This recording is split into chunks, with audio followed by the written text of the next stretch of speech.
Hello, in today's video we'll be focusing on Grand Theft Auto 5. Specifically, we'll be focusing on tips and tricks for the survival missions. When Rockstar was running their double cash and rewards last week, I noticed that there are a lot of players who still don't know the fundamentals or things that I consider to be common sense. So I was hoping to address those issues in today's video. Before starting any survival mission, load up on armor and snacks. For example, you can do this by visiting one of the many convenience marts or the receptionist or reception services in one of your facilities. The snacks you need are E-Cola, Eggo Chasers, P's and Q's, and Meteorite. To load up on armor, you can do this by visiting an ammunition store. Typically, I start off the earlier rounds by capturing the high ground or keeping the enemy at a lower position.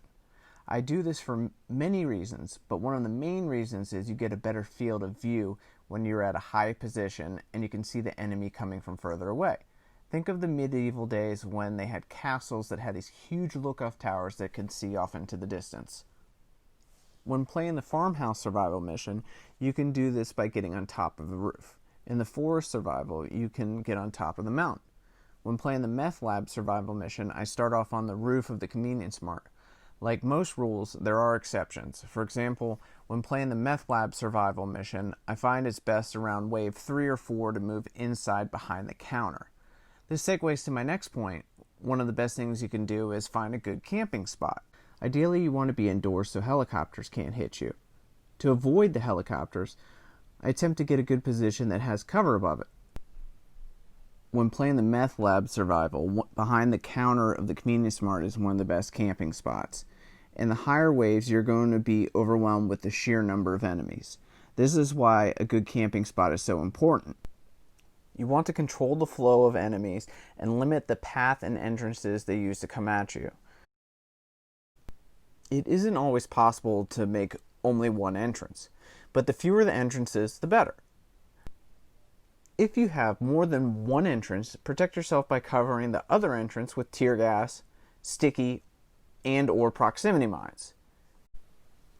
Make sure you limit your exposure by shooting above or around an object too. This will limit the damage you take. It is inevitable that you will be shot at some point during the survival. When you're on low on health or armor, use the interactive menu to access the aforementioned supplies and armor. So you don't exhaust all of your supplies during the mission. Leave one enemy alive at the end of each round to restock up on the supplies that you just used. Finally, one of the most important rules I can stress is just take your time. I've watched a lot of players die, myself included, with even the best camping spot. The majority of the times I've died was because I was tired of waiting for an enemy to come upstairs in the Farmhouse Survival or waiting at the end of the hall behind a door in the Nuclear Survival. As a side note, don't start playing Survival if you're short on time or if you're going to quit because you die. It is irritating and you will die at some point, but your partners are most likely going to save you in the end. The worst part is you're sacrificing a lot of money by quitting. So grab a soda, hit the bong, and or go to the bathroom while waiting for the next round to start. The survival missions are some of my favorite games GTA has to offer. We all make mistakes, myself included. But by limiting the mistakes, one can get to a higher wave and make a lot more money. I hope these tips and tricks make you a better player. I want to sincerely thank you for taking the time out of your day to watch this video. I don't have a big channel with multiple employees and expensive equipment.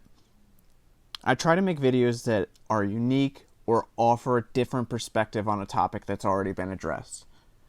So I really do appreciate it when someone likes, shares, and or subscribes to my channel. Please be safe out there.